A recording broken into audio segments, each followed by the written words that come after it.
Reciban nuestro saludo al iniciar la primera actividad orientadora de farmacología clínica. Esta asignatura tiene como objeto de estudio a los fármacos o medicamentos y sus acciones sobre el organismo y constituye el sustento científico de la terapéutica que se imparte en todas las asignaturas de la clínica. Durante el estudio de la farmacología general, obtuvimos los elementos generales necesarios para estudiar los medicamentos en relación con el proceso salud-enfermedad, que serán abordados en la farmacología clínica. La farmacología clínica se encarga de la farmacocinética y la farmacodinamia en el hombre sano y enfermo, por lo que también incluye el efecto de la enfermedad sobre la acción y disponibilidad del medicamento, y se ocupa de la investigación para el uso racional de los fármacos. Otorga al médico las bases necesarias para llevar a cabo una terapéutica racional y le permitirá realizar una selección de los medicamentos basado en los criterios de eficacia, seguridad, conveniencia y costo. En esta asignatura se impartirán 10 temas durante 18 semanas lectivas. Los mismos son: medicamentos capaces de actuar en enfermedades infecciosas, respiratorias, cardiovasculares, terapéutica del dolor, neurológicas; medicamentos capaces de actuar en enfermedades digestivas, endocrinas, renales, hematológicas y neoplásicas.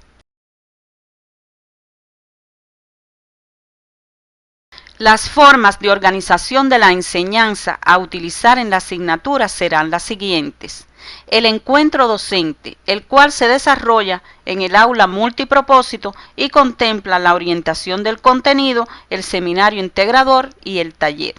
La consolidación se multiplica en varios momentos de la práctica docente, la cual se realiza en los diferentes escenarios comunitarios. Las formas de evaluación que se utilizarán en la asignatura son frecuente y final. La evaluación frecuente se realizará en las actividades diarias de la práctica docente, seminarios integradores y talleres. La evaluación final se hará al término de las 18 semanas dedicadas a la asignatura y será mediante un examen escrito.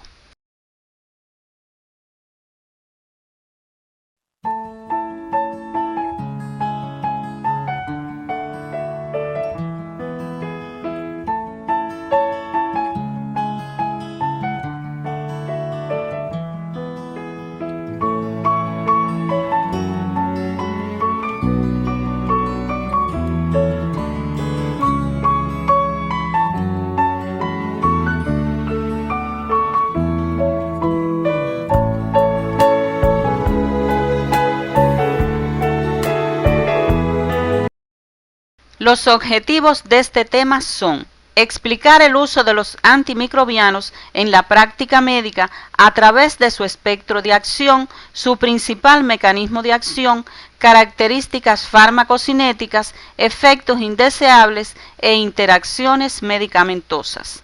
Seleccionar el antimicrobiano de elección para tratar un proceso infeccioso a partir de sus características farmacológicas. En la asignatura Morfofisiopatología conociste los agentes biológicos capaces de provocar infecciones en el hombre.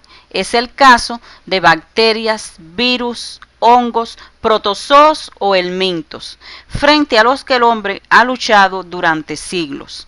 Hace más de 2500 años se utilizaba en China la cáscara enmohecida de la soya para el tratamiento de infecciones de la piel. Existen además numerosas descripciones sobre la aplicación de tierra y diversos vegetales en heridas. Pero el comienzo de la era moderna de la antibiótico-terapia se produce a inicios del siglo XX, con la utilización exitosa de un azo colorante que contiene un grupo sulfamida. Hasta entonces, la quimioterapia se basaba en la acción de iones metálicos, tan nocivos para el agente infectante como para el organismo infectado, como los vapores de mercurio en los pacientes con sífilis, que motivaron el surgimiento de la frase "por una noche con Venus, 100 años con Mercurio". El descubrimiento del primer antibiótico, la penicilina, realizado por Fleming en 1928, significó una verdadera revolución en el tratamiento de las enfermedades infecciosas. La edad de oro de los antibióticos comienza con su utilización en 1941. En la década de 1950 se generalizó el empleo de los compuestos antibacterianos para el tratamiento de las enfermedades infecciosas. A continuación abordaremos algunos elementos generales que constituyen principios básicos para la utilización de los antimicrobianos en la terapéutica de las enfermedades infecciosas. El término antibiótico se refiere a todos los medicamentos que se obtienen de microorganismos, bacterias, hongos, actinomicetos. El de quimioterápico a todos aquellos que se producen por síntesis química y son útiles no solo en el tratamiento de infecciones, sino también en el tratamiento de enfermedades reumáticas y neoplásicas. Es preferible, por tanto, utilizar el término antimicrobiano para agrupar todos los medicamentos de origen natural, semisintético o sintético útiles en el tratamiento de enfermedades infecciosas. Cuando nos referimos habitualmente a los antimicrobianos, incluimos antivirales y antimicóticos, mientras que se consideran antiparasitarios a los antiprotozoarios y los antihelmínticos. Para elegir cualquier tratamiento antimicrobiano es preciso tener en cuenta factores dependientes del microorganismo causal, factores que dependen del antimicrobiano y factores dependientes del huésped. Durante el estudio independiente debe revisar este aspecto en los materiales complementarios que se encuentran en el CD. Los fármacos antimicrobianos pueden clasificarse como bacteriostáticos si disminuyen el crecimiento de los microorganismos, como tetraciclinas, sulfas y macrólidos.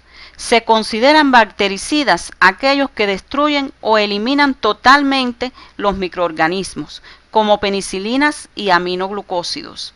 En la práctica, esta división es relativa, ya que es posible que si se elevan las concentraciones o frente a determinados agentes, los bacteriostáticos se comporten como bactericidas.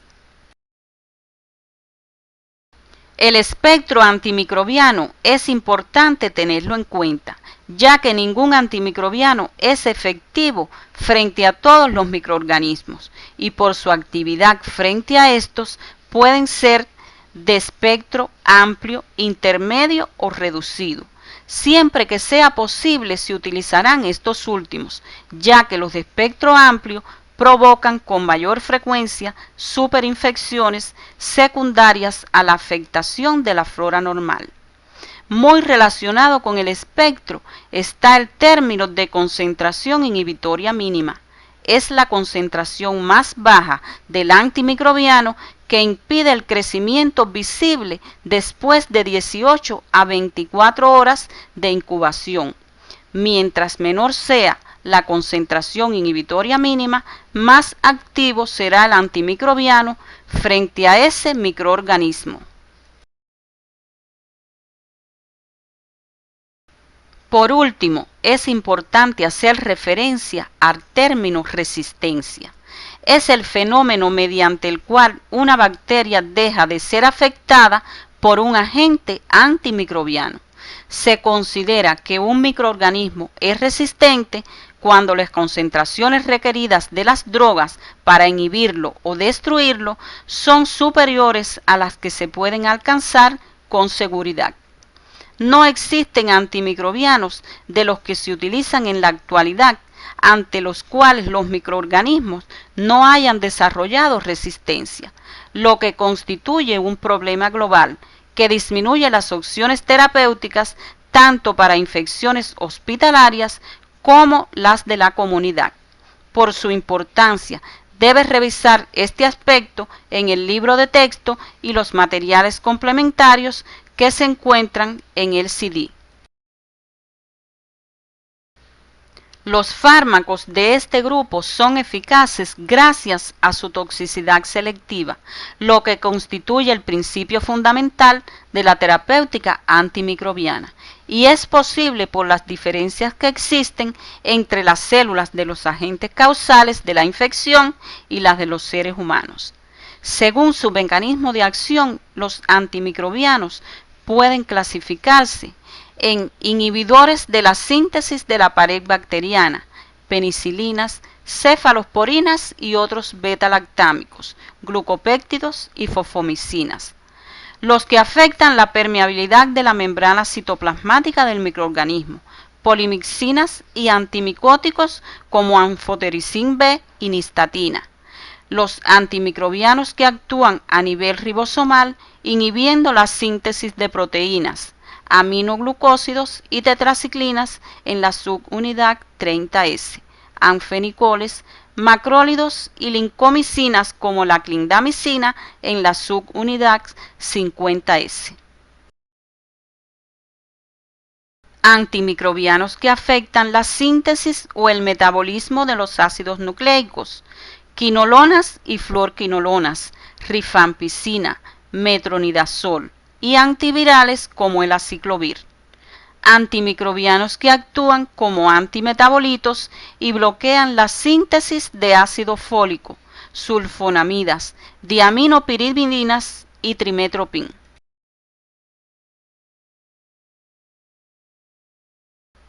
Los antimicrobianos se pueden indicar solos o asociados, pero la necesidad de tratamientos combinados se reduce cuando se dispone de fármacos de amplio espectro, como las fluorquinolonas o las cefalosporinas de tercera y cuarta generación. Además, el uso frecuente de estas combinaciones ofrece una falsa sensación de seguridad y tiene varias desventajas que revisarás durante el estudio independiente. Sin embargo, existen varias situaciones clínicas que justifican el uso combinado de antimicrobianos. Por ejemplo, para tratar infecciones bacterianas mixtas, las cuales no son sensibles a un agente común, como sepsis intraabdominal secundaria a perforación intestinal o enfermedad inflamatoria pélvica. Infecciones causadas por microorganismos que hacen rápida resistencia a la monoterapia, como la tuberculosis, e infecciones por Pseudomonas aeruginosa. Para prevenir la inactivación del agente antimicrobiano, ejemplo, la asociación de penicilinas con ácido clavulánico o sulbactam, que se comportan como inhibidores de las beta-lactamasas que producen el Staphylococcus aureus y el Haemophilus influenzae.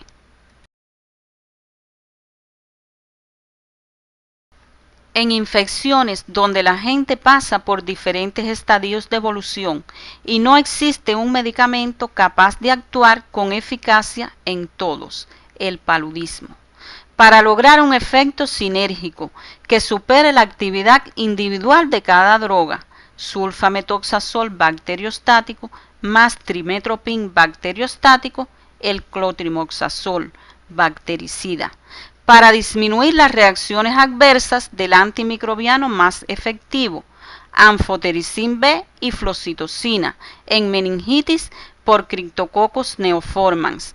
La flucitocina permite reducir el tiempo de tratamiento y las reacciones adversas del anfotericin B.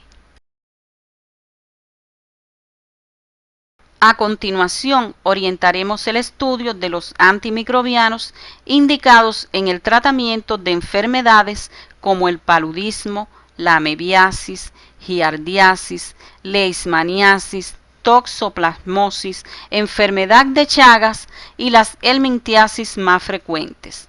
será necesario que revises las medidas de prevención e higiénico-sanitarias que constituyen el pilar fundamental del tratamiento de estas enfermedades, en la que los medicamentos son solo una parte de la terapéutica. El paludismo se transmite por el mosquito hembra del género Anopheles. De acuerdo con la información de la Organización Mundial de la Salud, este es un problema de salud pública significativo que afecta alrededor del 40% de la población mundial y más del 90% aparece en el África subsahariana. De hecho, el paludismo causa la muerte de más de 3.000 niños menores de 5 años al día. Esta mortalidad es mucho mayor que la que se asocia al SIDA y supone una carga económica en los países en que la enfermedad se encuentra extendida.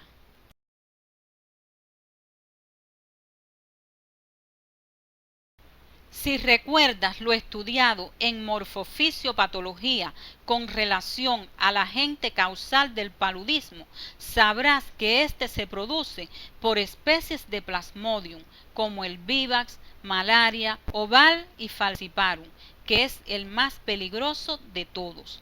Pero para comprender cómo actúan los fármacos antipalúdicos, es necesario que recordemos el ciclo vital del parásito adulto, que te mostramos en el siguiente esquema.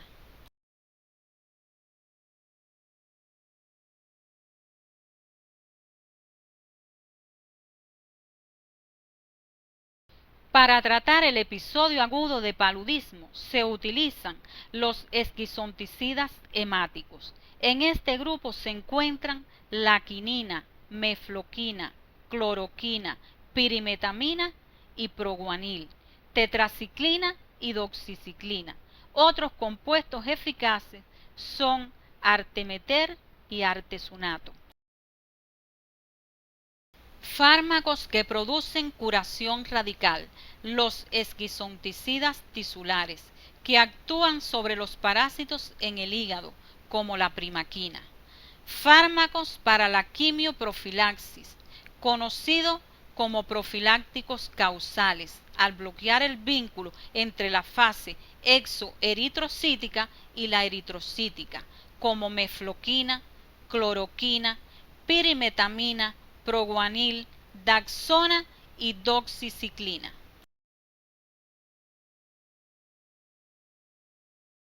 El espectro de acción de los antipalúdicos es cloroquina y quinina, esquizonticidas hemáticos, para las 4 especies de Plasmodium. La quinina se usa en el paludismo resistente a cloroquina. Mefloquina, esquizonticida hemático, para Plasmodium falciparum y vivax. Prevención del paludismo por Plasmodium falciparum.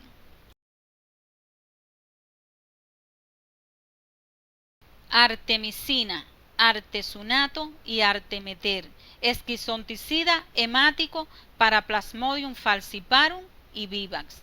Útil para el episodio agudo, incluido el resistente a cloroquina y el paludismo cerebral. Primaquina, efectivo para icnozoitos hepáticos, provocando la curación radical de Plasmodium vivax y oval. Proguanil es un esquizonticida hemático lento que también actúa sobre las formas hepáticas primarias de Plasmodium vivax. Estos medicamentos provocan reacciones adversas particulares de cada fármaco o grupo de fármacos, como cloroquina. A las dosis habituales por vía oral produce molestias gástricas, náuseas y diarreas. Puede producir prurito, erupciones y cefalea. Dosis elevada puede producir ototoxicidad irreversible y retinopatía. En tratamientos prolongados puede ocasionar cefalea, diplopia, lesiones liquenoides y por vía endovenosa en forma de bolos, arritmias.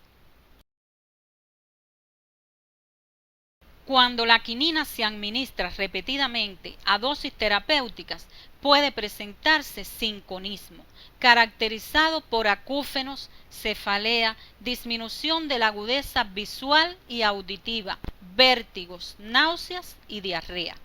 Los efectos adversos más frecuentes con el uso de mefloquina son náuseas, vómitos, dolor abdominal y vértigos.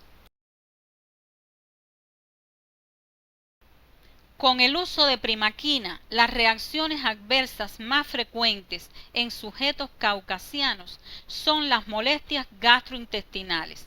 Puede aparecer metahemoglobinemia en sujetos con déficit de metahemoglobin reductasa. Aunque su toxicidad en la raza negra no difiere de la referida con anterioridad, en un 10% de la población, la administración con dosis superiores a 15 miligramos se ha asociado con hemólisis intravascular en enfermos con déficit de glucosa 6-fosfato deshidrogenasa. Artemisinina, artesunato y artemeter. La toxicidad de estos compuestos es inferior al de la cloroquina y a veces resulta difícil diferenciarla de los síntomas de la propia malaria. A dosis altas se aprecia una prolongación del intervalo QT del electrocardiograma. Se ha llamado la atención sobre el hecho de que niños con malaria cerebral que recibieron artemeter presentaron mayor número de convulsiones y tardaron más en recuperarse del coma que otro que recibió quinina. Te recomendamos que durante el estudio independiente revises en tu libro de texto y otros materiales que se encuentran en el CD de la asignatura interacciones medicamentosas y contraindicaciones de estos medicamentos. La mebiasis se debe a la infección por entamoeba histolítica, que causa disentería asociada a la invasión de la pared intestinal y en raras ocasiones del hígado. El parásito puede estar en forma invasiva móvil o como quiste. La utilización de fármacos para tratar esta enfermedad depende en gran medida de la localización y el tipo de infección.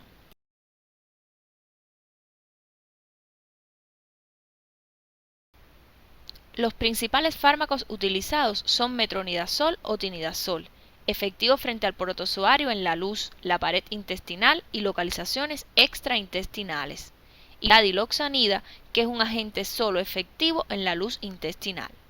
Según las formas clínicas de la mebiasis, se recomienda en la infección intestinal asintomática o estado de portador la diloxanida o paramomicina. En la mebiasis intestinal aguda, leve, moderada o severa, metronidazol más diloxanida u otro agente luminal. En la mebiasis hepática y otras infecciones extraintestinales debe indicarse metronidazol más diloxanida u otro agente luminal. Y como alternativa pueden indicarse dihidroemetina y cloroquina, que son amebicidas tisulares.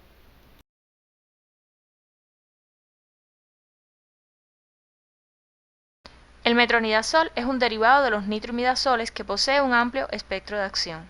Incluye protozoos. Como señalamos, es amebicida frente a entamoeba histolítica, tanto intestinal como extraintestinal. Es el fármaco de elección frente a Trichomonas vaginalis. Es útil también frente a Giardia lamblia y Balantidium. Bacterias, donde destaca su actividad frente a anaerobios, como Bacteroides, Fusobacterium, Clostridium, Pectococcus y Pectostreptococcus. La acción del metronidazol se explica porque la forma reducida de los nitroimidazoles provoca modificaciones en la estructura helicoidal del ADN con rotura de sus hebras y pérdida de la función.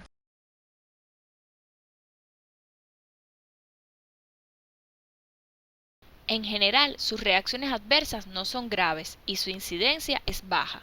Las más frecuentes son náuseas, sabor metálico desagradable, anorexia, molestias abdominales, diarrea y sequedad de la boca. Se recomienda no administrarlo a las mujeres embarazadas ni a pacientes con alteraciones neurológicas, renales o hepáticas. El metronidazol es un amebicida eficaz y es de elección para todas las formas clínicas de la amebiasis. También es de elección en la trichomoniasis y giardiasis. En la balantidiasis se usa en la misma dosis que como amebicida. Las infecciones bacterianas por anaerobios que mejor responden al metronidazol son las abdominales y pélvicas, los abscesos cerebrales, las osteomielitis, las artritis sépticas y las endocarditis. En cambio, es menos eficaz en las infecciones anaerobias del sistema respiratorio inferior, absceso pulmonar y neumonía por aspiración, quizás porque haya también aerobios. Es de elección en la endocarditis por bacteroides resistente a penicilina. Se emplea también en la profilaxis quirúrgica de pacientes sometidos a cirugía electiva de colon y ginecológica, en vaginosis bacterianas y colitis pseudomembranosa por Clostridium difficile. El furoato de diloxanida puede producir molestias gastrointestinales como flatulencia, náuseas y vómitos, y en algunos casos prurito y urticaria. Durante el estudio independiente, debes revisar en tu libro de texto y otros materiales que se encuentran en el CD de la asignatura interacciones medicamentosas y principales características farmacocinéticas de estos fármacos.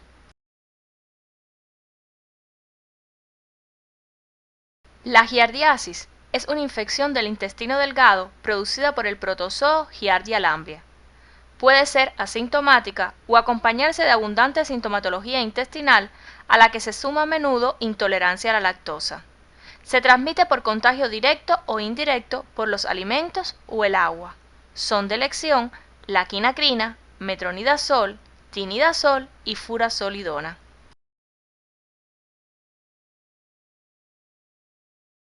La quinacrina es un antimicrobiano cuyo uso ha quedado restringido al tratamiento de la giardiasis, sobre todo en adultos. Se absorbe rápidamente por vía oral, se distribuye ampliamente y debido a su acumulación, su eliminación puede tardar meses. Tras su administración prolongada, causa una coloración amarilla de la piel, en ocasiones puede provocar alteraciones gastrointestinales, psicosis tóxica y reacción disulfirán en presencia de etanol. Está contraindicada en embarazadas y en pacientes con psoriasis. El tinidazol es un nitroimidazol muy utilizado en esta enfermedad, puesto que su larga semivida permite administrar dosis únicas. La furazolidona incluye en su espectro a la Giardia lamblia y bacterias entéricas gram positivas y gram negativas. Se emplea en la giardiasis sobre todo en los niños, porque no toleran bien la quinacrina. Son escasas las reacciones adversas con su uso y al igual que la quinacrina y los nitroimidazoles, provoca reacciones de tipo disulfirán en presencia de etanol. La leishmaniasis es una enfermedad causada por el género Leishmania, transmitida por la picadura de insectos flebótomos, propia de regiones tropicales y subtropicales. Las manifestaciones clínicas de la enfermedad pueden ser viscerales, mucocutáneas o cutáneas. Para su tratamiento se han utilizado múltiples estrategias y medicamentos, pero cada paciente responde en forma diferente a las diversas medidas. Continúan siendo los antimoniales pentavalentes los fármacos de primera elección. Los antimoniales pentavalentes reconocidos son estivogluconato sódico y el antimoniato de meglumina. Se cree que estos fármacos actúan por inhibición del metabolismo energético del parásito. No se absorben en el aparato digestivo, por lo que se utilizan generalmente por vía endovenosa e intramuscular. Las reacciones adversas más frecuentes son los abscesos en el lugar de la inyección, alteraciones hepáticas y renales, cardiotoxicidad, mialgias, artralgias y reacciones de hipersensibilidad. El estivogluconato es el fármaco de elección en la leishmaniasis visceral, Kalastar, y puede ser útil en algunas formas cutáneas y mucocutáneas. El antimoniato de meglumina es el fármaco de elección en las infecciones cutáneas y mucocutáneas, pero resulta menos eficaz en las viscerales. Dentro de los fármacos alternativos para la leishmaniasis, Destacan la pentamidina y el alopurinol en la leishmaniasis visceral, anfotericin B en la visceral y la mucocutánea, mientras que el ketoconazol e itraconazol se utilizan por vía oral en la leishmaniasis cutánea. La toxoplasmosis es una enfermedad causada por el protozoo intracelular Toxoplasma gondii. Las tasas de seroprevalencia varían de un país a otro y dentro de cada país. Se manifiesta más agresivamente en enfermos inmunodeprimidos y se transmite por vía intrauterina al feto. El fármaco de elección en su tratamiento es la pirimetamina sulfadiazina. En casos de contraindicación, se puede usar la espiramicina y en las complicaciones oculares la clindamicina. La enfermedad de Chagas o tripanosomiasis sudamericana es transmitida por contaminación fecal de Trypanosoma cruzi. Su curso es crónico, con múltiples manifestaciones orgánicas, entre las que destacan la miocardiopatía y la meningoencefalitis. No existe un tratamiento totalmente satisfactorio para la enfermedad. Los fármacos empleados en la infección aguda son el nifurtimox y el benznidazol, que pueden reducir la parasitemia, pero la lesión tisular suele ser irreversible. Nifurtimox es un derivado nitrofurano que actúa tanto sobre las formas extracelulares como intracelulares del Trypanosoma cruzi. Su mecanismo de acción se cree es la rotura del ADN del parásito o la producción de derivados tóxicos del oxígeno a los que son especialmente sensibles estos tripanosomas. El fármaco se asocia a numerosas reacciones adversas. Son frecuentes la intolerancia digestiva, neuritis periférica, puede aparecer un cuadro neurológico con cefalea, excitación, vértigos, mialgia, insomnio y psicosis. En los pacientes con déficit de glucosa 6-fosfato deshidrogenasa pueden producir anemia hemolítica. El nifurtimox es eficaz en la fase aguda de la enfermedad de Chagas, algo menos en la crónica e ineficaz para resolver las lesiones irreversibles de los órganos. El benznidazol pertenece al grupo de los nitroimidazoles al igual que el metronidazol y se prescribe por vía oral, también en la fase aguda. Puede causar depresión de médula ósea y dosis superiores a 5 mg por kilo originan neuropatía periférica. Las infecciones por helmintos constituyen un problema para la salud pública por sus efectos sobre el estado nutricional e inmunológico y por su alta frecuencia en la población. Recordarás que los helmintos que infectan al hombre se dividen en dos grupos: nemátodos como Ascaris lumbricoides, Enterobius vermicularis, Trichuris trichura, Strongyloides stercoralis, Necator americanus y Ancylostoma duodenal. Los platelmintos se dividen en dos clases: céstodes como la Taenia saginata, Taenia solium e Hypnolepis nana, y tremátodes como los schistosomas.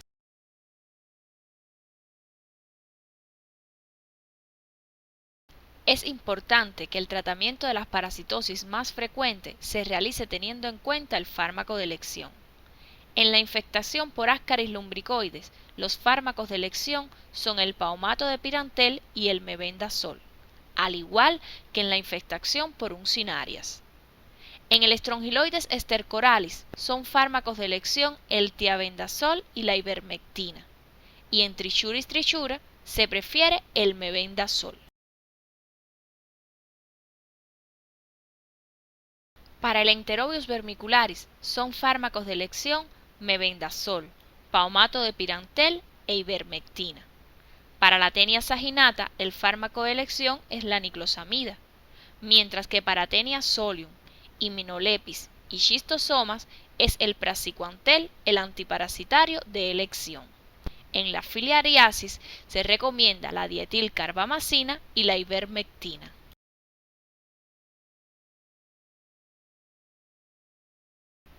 Estos medicamentos, al tener una pobre absorción, son fármacos seguros que no provocan reacciones indeseables graves y la mayoría se limitan al tracto digestivo.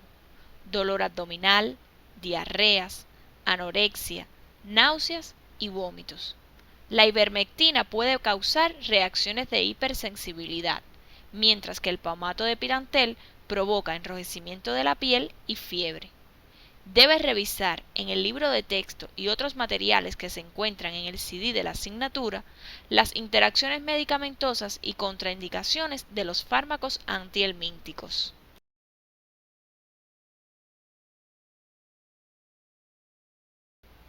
Desde la década del 70 ha habido un aumento sostenido de la incidencia de micosis sistémicas secundarias graves. Uno de los factores que ha contribuido a esto ha sido el uso generalizado de antimicrobianos de amplio espectro, que reducen las poblaciones bacterianas no patógenas que compiten en condiciones normales con los hongos. Otro factor es el elevado número de pacientes que padecen de SIDA, o la acción de inmunosupresores o quimioterapia antineoplástica que ha provocado un aumento en la prevalencia de infecciones oportunistas como las producidas por hongos.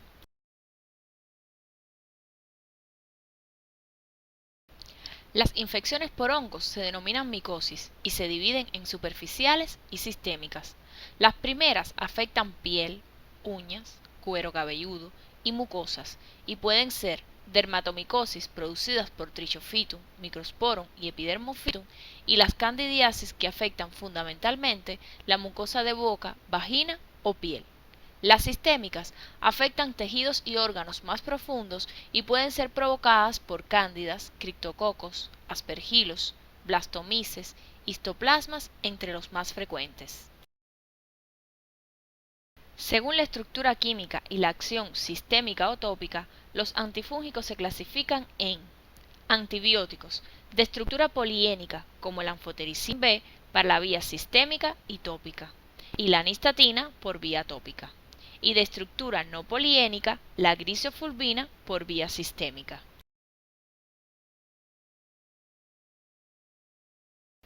Azoles, imidazoles como miconazol y ketoconazol por vía tópica y sistémica. Triazoles como el itraconazol y el fluconazol también por vía tópica y sistémica.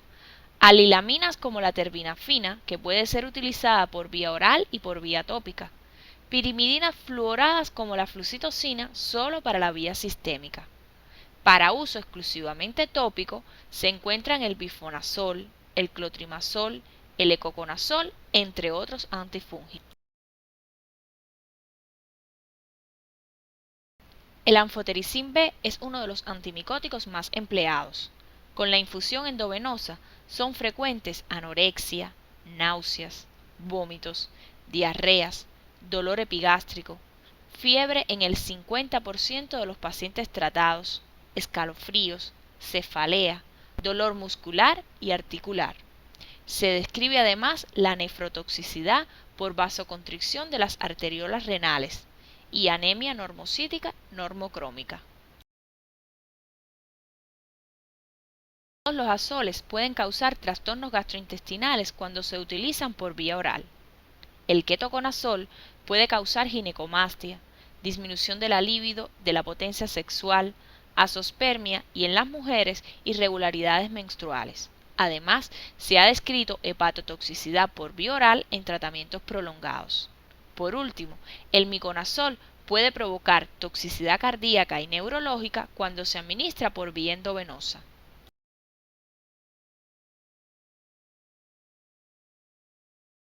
Teniendo en cuenta su amplio espectro antifúngico y la escasa eficacia de otros tratamientos, el anfotericin es el fármaco de elección en el tratamiento de la mayor parte de las infecciones sistémicas por hongos. Aspergilosis invasivas de origen pulmonar o extrapulmonar, candidiasis, criptococosis y coccidioidomicosis, histoplasmosis, entre otras.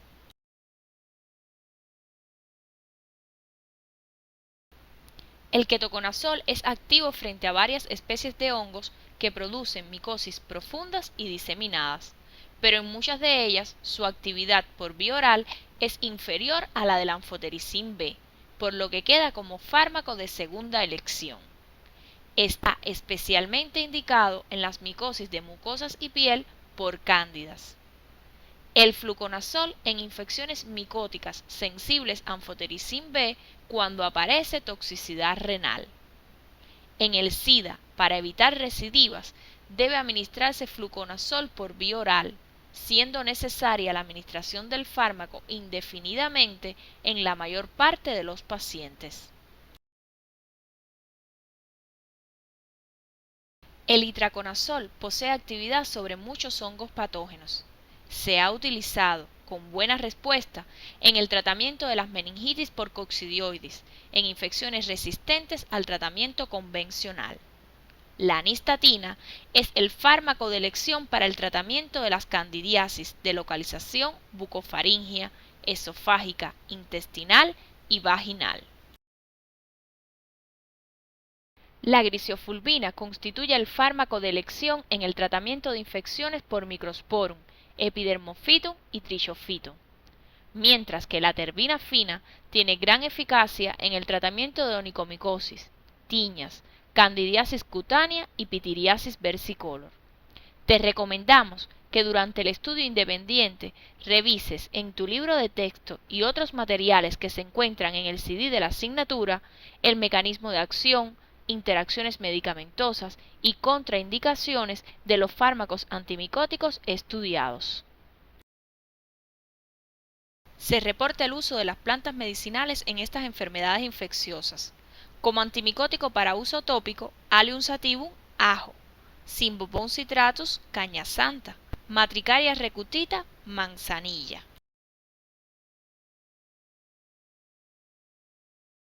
Otras plantas útiles como antimicóticos para uso tópico son Bidens pilosa, romerillo, Salvia officinalis, salvia de Castilla, Pinus caribea, pino macho.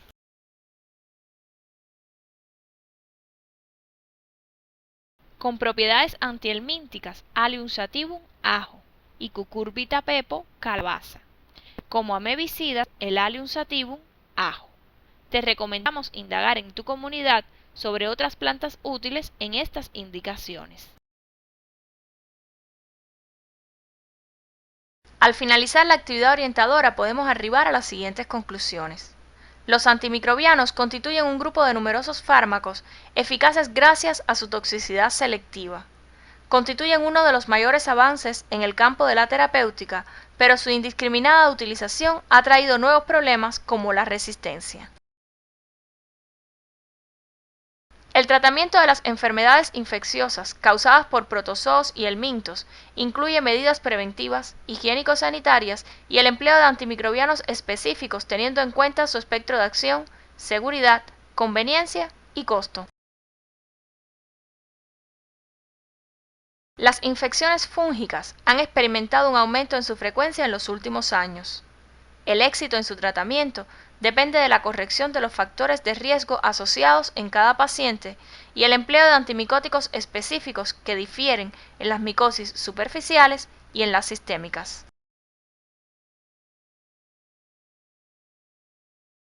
Este tema lo puedes revisar en el libro de texto Farmacología Humana de Flores. No olvides revisar otros materiales que se orientan en la guía de estudio del tema y se encuentran en el CD de la asignatura.